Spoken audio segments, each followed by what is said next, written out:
For those of you who were here last year and heard our presentation, we're only going to give a very quick overview of the DECV. My name is Rona, and I'll introduce the others as they come up. The DECV actually celebrates 100 years of existence this year. We had a wonderful 100th anniversary party. We began life as the correspondence school. So some of you may know us as the Corro, which is a term that we really don't like to use anymore. We're distance education. These days we are a P to 12 school. We didn't start that way, but we are now a P to 12 school. And we provide high quality and flexible learning for students who cannot attend mainstream school. So what does that actually mean? In primary, most of our students are travellers. That means they come on with us for a short time, maybe 12 months, maybe even shorter than that. Other students in primary are with us for the long term, students such as those whose parents are in the circus. So we have those sorts of students in our primary school. In our secondary school, we have years 7 to 10. Some students are with us for the whole of their schooling, but the vast majority come on at various times for various reasons. And the main aim really for those students is to return them to mainstream school. That's what we hope to do. And then we have a very large VCE component, and I teach in that area in the VCE, and there the students come on for a variety of reasons. Many of them, in fact most of them, the majority of them, are in mainstream schools, and they come on with us because they may have a clash in timetable, or the school doesn't offer the particular subject they want to do. Many of our students are overseas, and one of our students was in his 70s when he sat for his VCE this year, and in fact he was actually interviewed. So we have a wide variety of students with a wide variety of ages as well. So there are over 3,000 students who use our facilities either as full-time or while continuing at homeschool, or we provide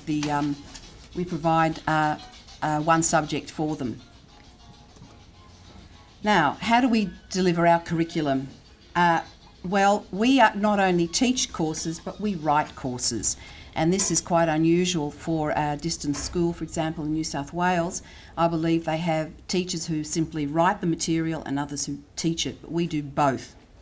So the work is contained in booklets and broken down into weeks of work. So in VCE, there are 16 weeks in a semester. In 7 to 10, there are 20 or 24, I think, a few more, and primary's got their own booklets. So we have to write those courses. They are delivered either in hard copy. The students can receive the books in hard copy, and with that they usually get a CD-ROM as well, or sometimes they might just go online, but they usually receive the hard copy. They can access the online environment to complete and submit their work online. So they do the weekly work that's set out with the tasks, and they submit those tasks either online, by snail mail. Some might decide they're going to fax it, some are going to scan it, whatever way that they prefer to do it. We also have now participation in things like blogs, forums, chats. I think there's even Twitter for some classes as well. And there's the fully online course where the student can go, and you'll see in just a moment the primary will show you how to go online on one of our courses. But you have to be enrolled for a course in order to be able to access our courses. You can have a look at our website and have a look at 1 or 2 weeks, but that's about it. If you really want to work with us, you have to actually be enrolled. So now I'm going to introduce Vicky. This is Vicky. I apologise for my mobile phone going off. Okay, where are we in 2009?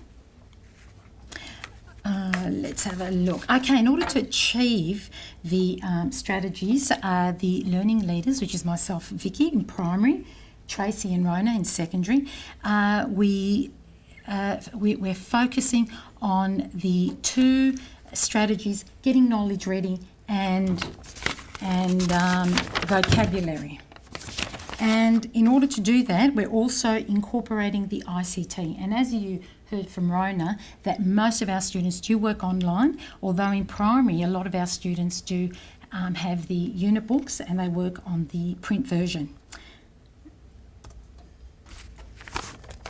Now, in order to achieve this, we need to collate and share the information. It's one thing giving the information to the teachers and telling them that this is an initiative from the Northern region, but we need to provide resources and share them amongst staffs. And we're looking at primary to year 12. And in order to do that, in consultation with the principal class, we developed a new expert teacher role where a team of expert teachers develop resources in line with the Getting Knowledge Ready and the vocabulary, and using ICT, collated and shared a number of a compendium of best practice that they shared both in-house with in-house PD and shared with teachers across P to 12. Another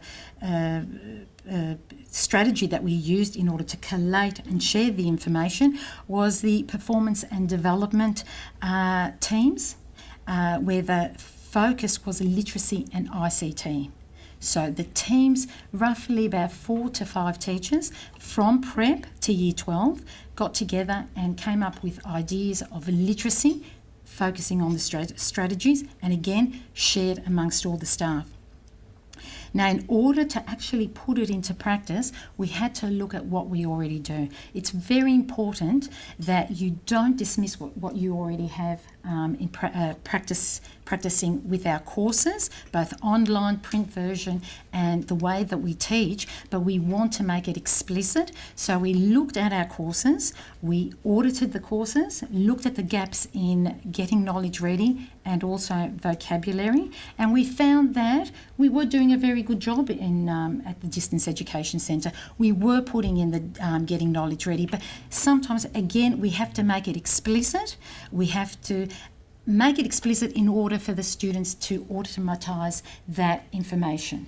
And we do that through our teaching, and our teaching through email, telephone calls, and in particular with primary, very important, the contact with the supervisor, because when you've got students in Prep 1 and 2, they have to rely on the supervisor in order for that one-to-one teaching.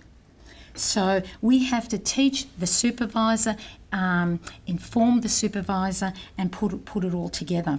So the focus here is that, and what we want to continue for next year, and that is the collation and creating a compendium of ideas and strategies to empower the teacher in order to pass on that information.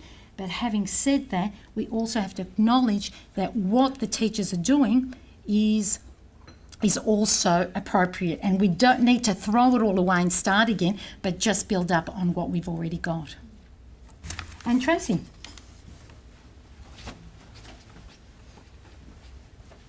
Thanks, Vicky. Well, a lot's been said about the importance of supportive leadership and how the project really does need to be resourced from within the school. I mean, it's very well resourced from the region, and I can honestly say that the Distance Education Centre has really supported the implementation of this project at our school. We've been given, as learning leaders, quite a substantial amount of time to implement the project, to coach staff, and to really sit one-on-one with, individuals, teams, in order to, coach them on how to use the strategies and best use them in their learning programs.